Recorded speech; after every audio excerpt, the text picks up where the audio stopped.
Assalamu alaikum wa rahmatullahi wa barakatuh. Greetings, good evening, everyone. It's been a while since I dropped a video, so I hope you all doing well and blessed in this world of uncertainty. And to call the times we're living in chaotic is an understatement. Every day there is violence, crime, war, hate, aggression, poverty, natural or man-made disasters, etc., which are only a few of the things we worry about as a human species. It is completely understandable that watching what is going on around us and around the world triggers more fear and anxiety. But we know logically and in our hearts that being consumed or driven by darkness, anger, and hate is an immeasurable way to live. It takes its toll on humanity, on our relationships, as well as our own physical and emotional health. So ask yourself, would it help to disconnect completely from the world around us? Because there is a line between staying informed and allowing oneself to hear the same information every day until it becomes true. Because if the information is based on a lie and deceit, repeated over and over and over again, it is then translated into absolute truthfulness. So maybe you can choose to move that line however you wish in staying informed or staying totally consumed by the poison. What else can we do? In other words, what can you and I change? Because the best change always comes from within, what we call the inward cleansing. Accepting the things we can't change is in itself a purification of one's soul. In the meanwhile, it takes courage to change the things we can, which as a result, we gain wisdom to know the difference. There is a little we can control in the larger world around us, and that adds more and more to our stress. But there are more things we can do as a first step. For example, if there is a way you would like to work towards change, maybe you'll want to be more active in one or more arenas, about which you feel most compassionate. And another thing we can always change is how we think and how we feel, though we might forget that sometimes, because your thoughts become your actions, and we are judged based on our actions, not the thoughts or the feelings.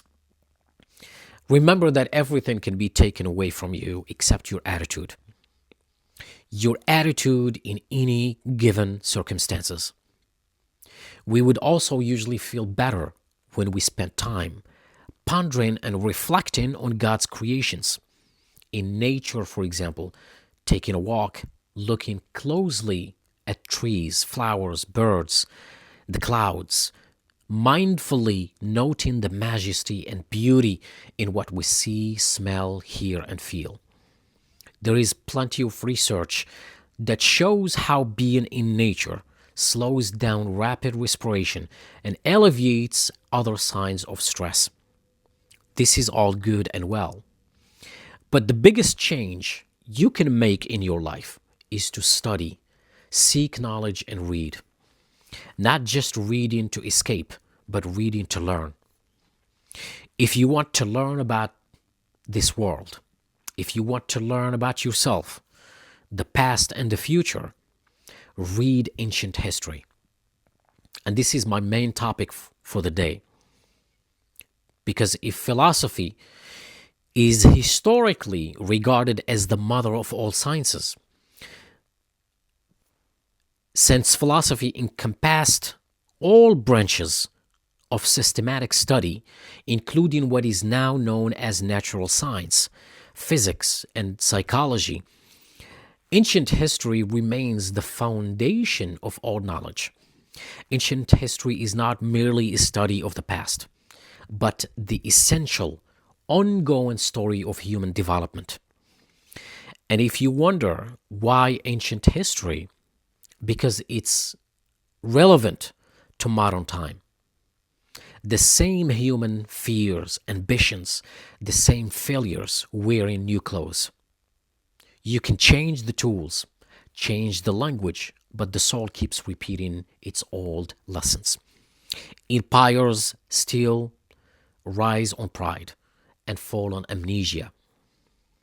We scroll past yesterday thinking we are smarter than it was. Are we really smarter than the past nations? Because history waits patiently, repeating itself until someone finally listens. Studying ancient history is a wake up call for all of us today in this world of uncertainty. It reminds us that progress without wisdom is just faster ruin. The ancients fell without screens, we fall with technology. The lesson is older than the tools. They built towers with stone. We build them with codes, different materials, but same arrogance, same ending. History isn't anti-progress. History is anti-amnesia. This is why ancient history taps us on the shoulder and says, slow down. You've upgraded your machines and not your morals. And until the heart evolves, the future will keep looking like the past. So, what is ancient history? How much do we know about our history as humans? How relevant is ancient history to this modern crazy time? Ancient history is where humanity first learned to leave footprints in time. It begins not with kings, but with questions. Who are we? Why are we here?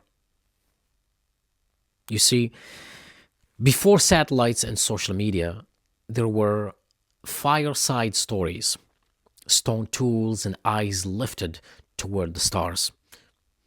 In the river valleys of Mesopotamia, ancient Egypt, the Indus Valley, the ancient China, humans learned how to farm, how to write, how to worship, how to trade, and how to rule.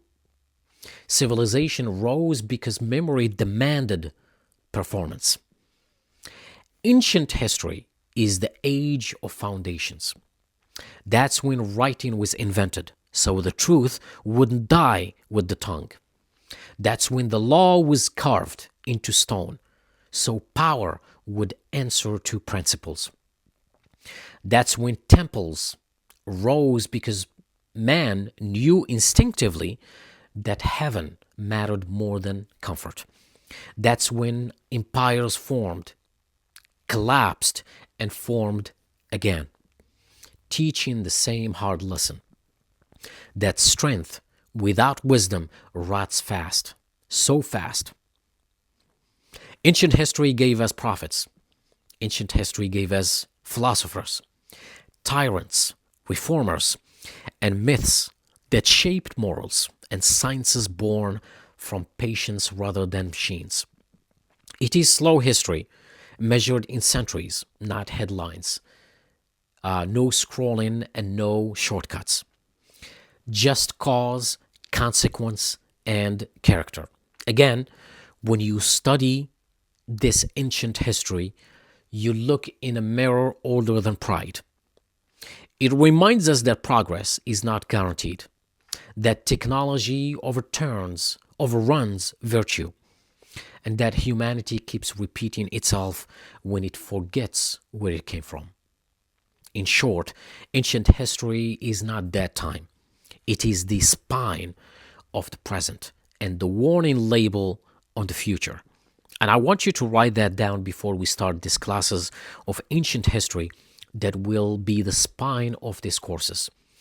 And consider it to be an opening covenant between teachers, students, and time itself. Because we began where history truly begins, not with runes, but with men. I remember my father used to say that ancient history is not merely a catalog of dates and empires. It is the long memory of humanity, our first breath, our first error, our first prayer, our first attempt to understand God, nature, and ourselves. From Adam, alayhi salam, peace be upon him, onward, history unfolds as a moral journey before it is ever a political one. So these courses, inshallah, trace the human story from the earliest generations to the world we inhabit today. We will move through prophets and peoples, civilizations and collapses, knowledge gained and wisdom lost. We will study why societies rose, why they fell, and why the same patterns repeat when lessons are ignored. Here, history is not told as the victor's propaganda, nor as dry archaeology. It is read as a testimony. Every civilization, whether in the valleys of rivers or the heights of empires, answered the same eternal questions. Who holds authority? What is the truth? What gives life meaning? What happens when power forgets God? We will see how law was born to restrain chaos, how writing preserved memory, and how religion anchored morality, and how arrogance buried even the mightiest empires. And this is a true statement about arrogance, and we'll be covering a big portion of arrogance during these classes as well. We will also examine how revelation and reason interacted, how cultures preserved light or smothered it. This journey will be slow and deliberate, no shortcuts, and no modern arrogance imposed on ancient minds. We will respect the past, learn from its warnings, and recognize its fingerprints on the present. Remember that history does not move in a very straight line, it moves in cycles. And those who forget the first chapter always repeat the last. So we began here not to glorify the past, but to understand the present and prepare for the future. Ancient history from Adam alayhi salam to the present time, the story has already been written. The question is whether we will finally learn to read it. Stay tuned for this exciting journey back to ancient history. Wassalamu alaikum wa rahmatullahi wa barakatuh. Greetings, everyone.